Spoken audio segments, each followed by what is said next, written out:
productive to you and others around you. So we have these four persons here. Anybody know who these people are? Keep it as a yes, but you choose to remain silent. So the first person starting from the left is Storm Cruise, who suffered from dyslexia. That is a disability that affects reading and learning. Whoopi Goldberg also had the same problem. And despite those challenges, they have risen to be quite successful people and are known around the world. We have Helen Keller, who was blind and deaf and struggled her entire life, but became the first person to communicate with the sighted and the hearing world. So even though she had such a huge hurdle to cross, that didn't limit her. She didn't allow her weakness to limit her reaching to her fullest potential. And we have Jackie Joyner, who had asthma and became a world-renowned athlete, a Olympic medalist. So despite these weaknesses, they were able to overcome them and strive for excellence. Our weakness should not limit us into staying at one level, but we should always strive for excellence and pull on our strengths. Managing our weaknesses. On the other hand, some weaknesses can be problematic, resulting in the individual functioning poorly, which needs to be tackled directly. For example, you may not speak well in front of a group. However, you can manage this weakness by learning ways to make a presentation more comfortable for you, like using overhead transparencies or handouts or encouraging group interaction. We have this fellow here by the name of James Earl, who had a deliberating childhood stutter, which he overcame so successfully that he became a remarkable orator. So he went from not being able to speak properly for speaking on behalf of other people. And this is what we really mean when we say manage your weakness and allow your strengths to flourish. Therefore, in managing our weaknesses, we can clearly state that assessing your strengths and weakness is critical to self-awareness. Self-esteem is the subjective element of how you feel about yourself. And this is so important in order for understanding self, because if your self-esteem is shattered and you cannot feel good about yourself, you cannot feel good about anything in life generally.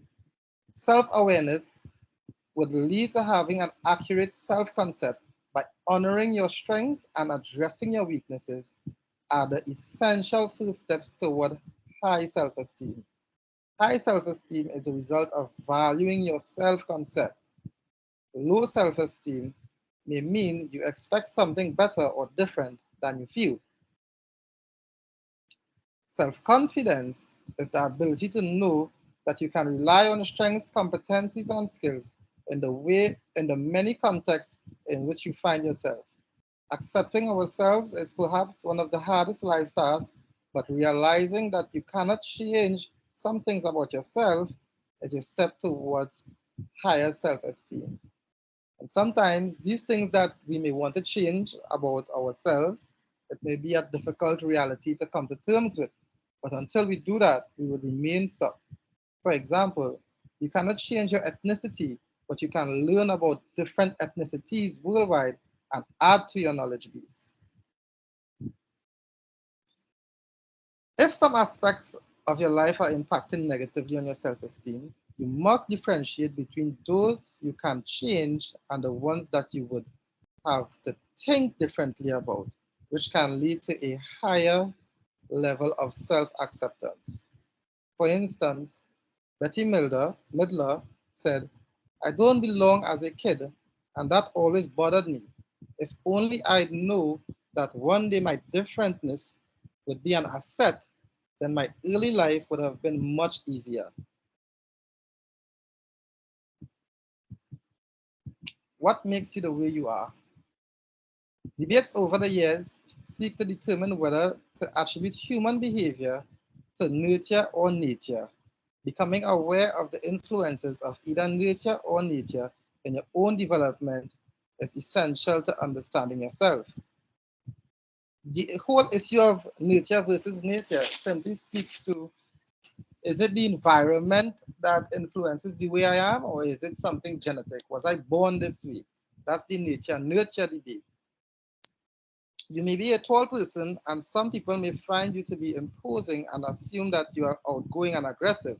But in reality, you may be shy and quiet, or you might be small, and people may react to eventually to the quality of what you have to say. Regardless of how you came to be the way you are, you can intentionally choose to develop desired traits or skills. You cannot change your height or some other genetic attributes, but you can address many of the things you have learned by bringing them into your awareness. Although you cannot always change the way others view you, you should be authentic as the person you would like to be. By discussing your self awareness, it is a form of psychological study of individuality. However, if you feel uncomfortable with the concept of individuality, it could be because describing human perceptions or behavior in categories or types makes you feel boxed in or stereotyped. We hope that you will instead welcome the opportunity for personal insight by reviewing the ways scholars understand the ranges of human behavior. For example, if you have a death in your family or the loss of someone you love, you may find comfort in knowing that there are predictable changes in the grief process for many people, such as denial, anger, bargaining, depression, and acceptance, and that your personal reactions are very normal. Factors that shape your identity. Have you ever considered your ethnic, racial, or cultural background has made a difference and shaped you the way you are? Individuals may be things Individuals may do things differently because they are male or female, elderly or young, Irish, Catholic, Jewish, or Muslim. By mapping your personal context, it will include many elements that contribute to your sense of identity. As noted in this, as noted in chapter 2, many observers of leadership agree that leaders are made, not born, and that everyone has a leader within them. The leader within you may be willing to assume positional leadership role or may be more comfortable with active participant roles. Either way, within you is the capacity to make a difference. So I will hand you over to my colleague who will continue with the rest of the presentation. Nyasha? Afternoon, everyone. You can hear me, right? Loud and clear. Okay, great. So we're going to look at the values, beliefs, ethics, and character. So as difficult as it may be to determine how characteristics like a gender, ethnicity, or religion influences the way you think and act, it is even more complicated and important to identify the values and beliefs that lead to ethical behaviors and build your character. So values, a brief description, right, a brief meaning of what value is.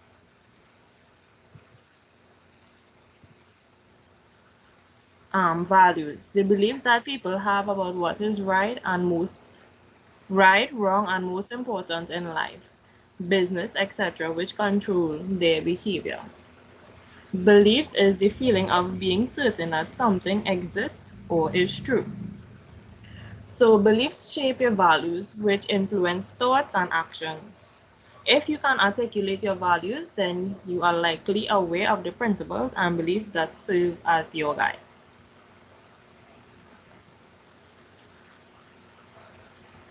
So each of us have preferences in how we construct our own value systems. You may prefer to be logical and scientific, or you may be emotional. You may prefer to be concrete, or just come to know that or you just come to know what is important by using your intuition. So let's take a look at the Star Trek movie. When I'm not too sure how many of you are familiar with Star Trek, but in the Star Trek movie had a character named Mr. Spook who said to Bones, the surgeon on the USS Enterprise, "You are too emotional, doctor. That is not logical." Then Bones exploded and shouted back, "Mr. Spock, how can you be half human and not have 1 ounce of feeling in you?" So the discussion of values should raise the crucial questions: whose values and for what purpose? So some values such as promise keeping and non-violence are so fundamental that they have been found to be norms in most civilized societies. Understanding values becomes a central component to understanding others and to achieving our common purpose. So we have a little scenario which is Scott, we just saying Scott, approaches his two friends, Khalil and Michael, and says, "I cannot believe it." Scott laments, "I just heard that James vetoed the activity fee allocations to the Student Hill Association. I think he is biased and power hungry, and I'm quitting student government. I just won't have anything to do with student government anymore, not with a president who does stuff like that." So Michael implores, "Hey, just wait a minute, Scott. I've always known James to be fair and reasonable, and I trust him. Something else must be going on that we just don't understand. He must have a reason if he did this, and knowing him like we do, I bet it is a good reason. There's probably more behind this decision than we can see right now." And then Khalil adds, "Yeah, I agree completely. I know him pretty well, and he's okay. Let's go talk to him." So the James' character and reputation for integrity among those who know him are solid. So his friends, Khalil and Michael, they know him and they say that, he's something had to be up for him to make such a decision. So when a person is known for a solid value system grounded in integrity and honesty, others may disagree with a decision but cannot find fault with the character of the decision maker. So Scott did not know James well enough to form the opinion Michael and Khalil shared, but he did have the strength of his conviction that he would quit an organization over such actions. So values were behind these students' reactions on the way how they were inputted into the situation. So now we go on to watching how character and ethical behavior. Just a brief description of what character is that character is the particular combination of qualities in a person or place that makes them different from others. So being polite is traditionally part of a British character. And ethics is the study of what is morally right and wrong, or a set of beliefs about what is morally right and wrong.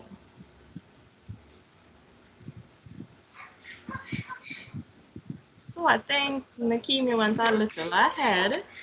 So if we could go back to the previous slide. Huh.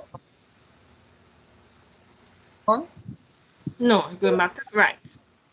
So we're going to talk about integrity in relation. It was on the right one. Right, so it's this one. So integrity in relationships is central to the value systems needed among people working together toward change. Authenticity is rooted in action that is both true and within ourselves and in the world, according to Terry. Whether framed as integrity, authenticity, or credibility, the very core of your character is central to sincerely linking with others in the spirit of community to work toward change. So these are the Johnson Institute of Ethics proposes 6 pillars of character. So we have trustworthiness, which is someone who is honest, has integrity, they keep their promises, and is loyal. We have respect, someone who treats people with respect, courteous, they're non-violent, non-prejudiced, they're accepting. Responsibility, someone who is accountable, pursues excellence, shows self-restraint. Fairness, someone who is just, equitable, open, the reasonable, the unbiased. Caring, someone who is kind, is compassionate, empathetic, unselfish. Citizenship, someone who is law-abiding, does his or her share, performs community services, and protects the environment. So now we're moving on to personal style preferences. So understanding how you express your values through your preferred interaction or decision making helps you understand yourself and serves as a bridge to exploring diversity within groups. Understanding your personality preferences helps explain how you function in the world and how you are perceived by others.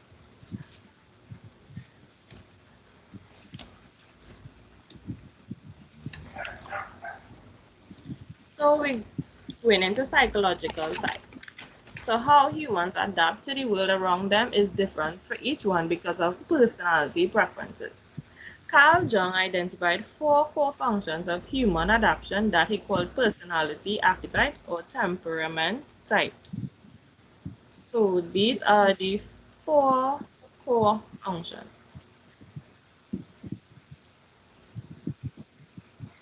So we have extrovert to introvert. When persons say they're extrovert, they always say, those are outgoing persons, and people who are introverts, they usually say, oh, them is inside people. But we're going to look at it differently by understanding ourselves. So extrovert to introvert, it describes where we get our energy. Sensing or intuiting, which describes how we gather information from the world around us. Feeling or thinking, which describes how we prefer to process the information. And judging or perceiving describes how we prefer to make decisions.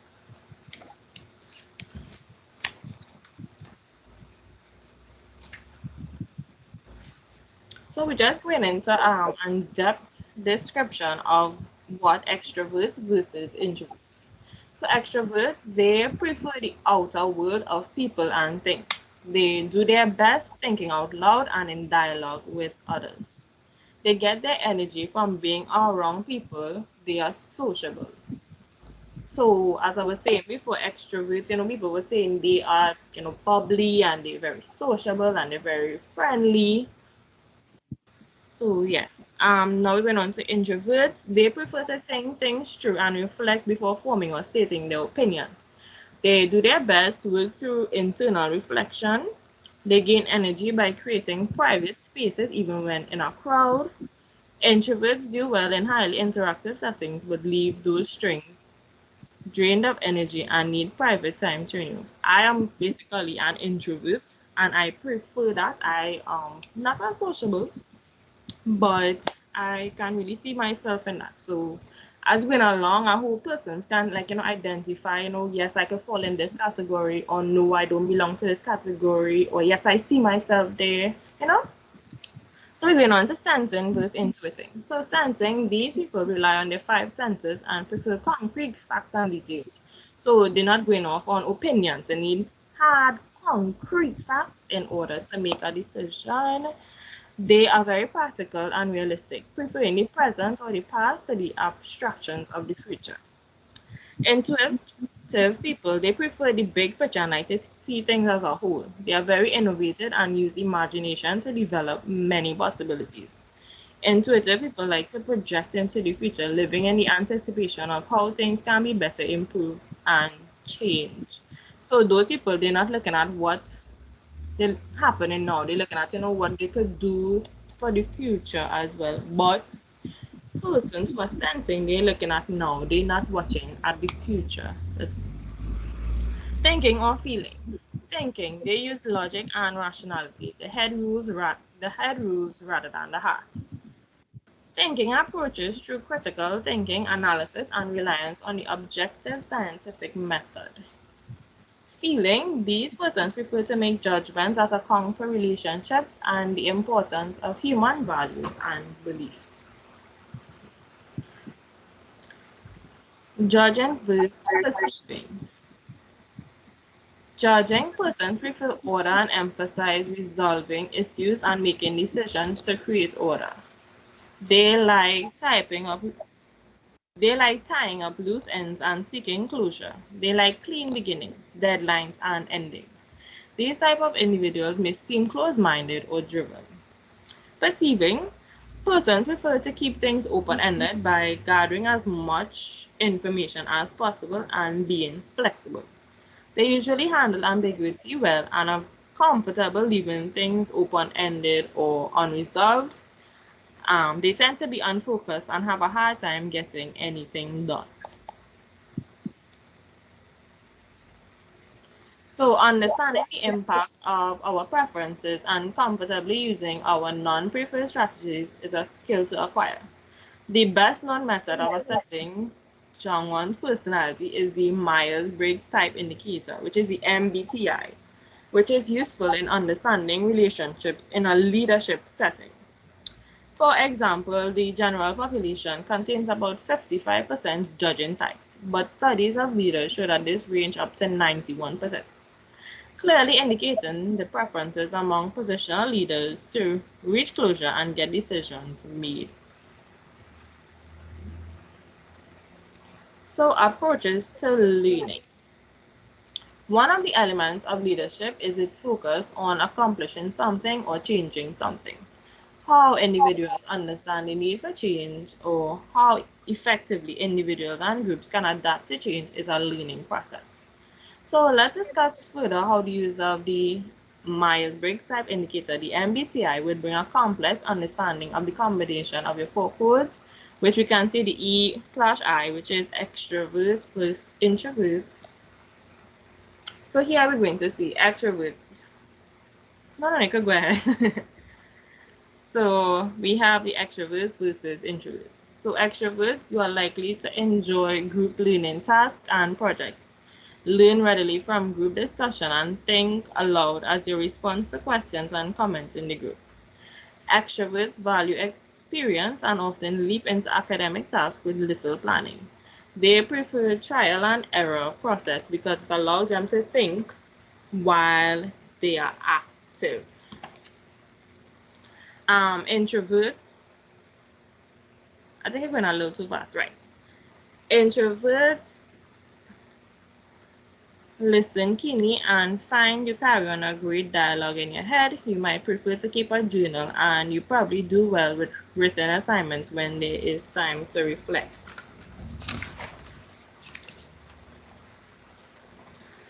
Sensing, they like details and facts and might prefer inductive thinking. They value the history and background of an issue to establish the contact to learn about it.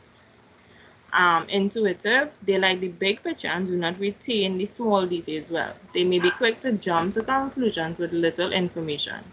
They like possibly thinking and cast a wide net to gather a great deal of information from diverse sources.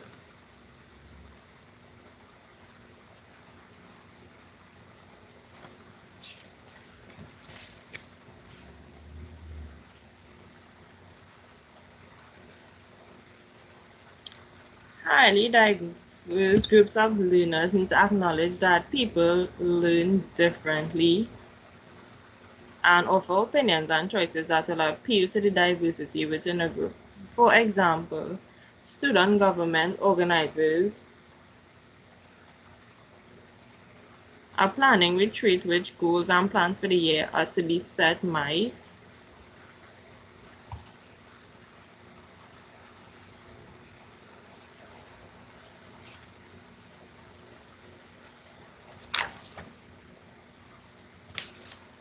so they would send out materials ahead of time which might be more appealing to introverts and intuitors.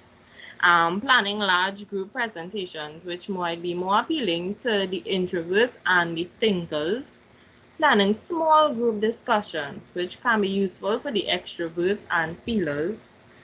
Working through a possible goal to be put into action plan with a related budget which is useful to the censors and judges.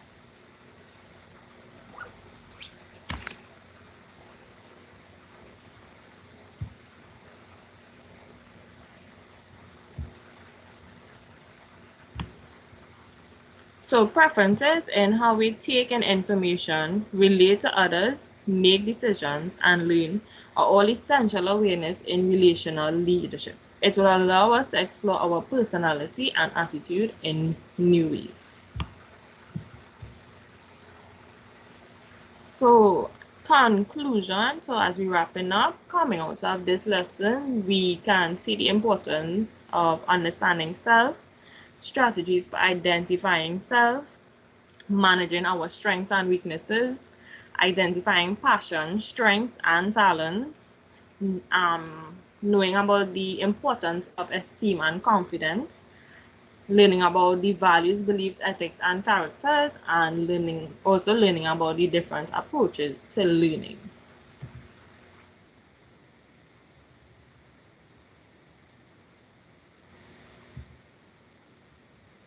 So this here would be our conclusion to our entire presentation. Anyone have any questions for us?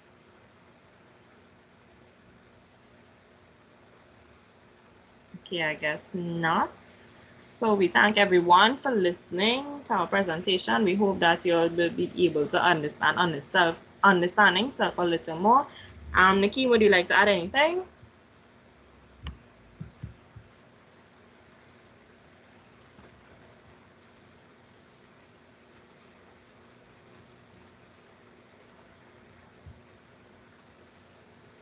I'm not sure if your mic off. I don't know if you're saying anything.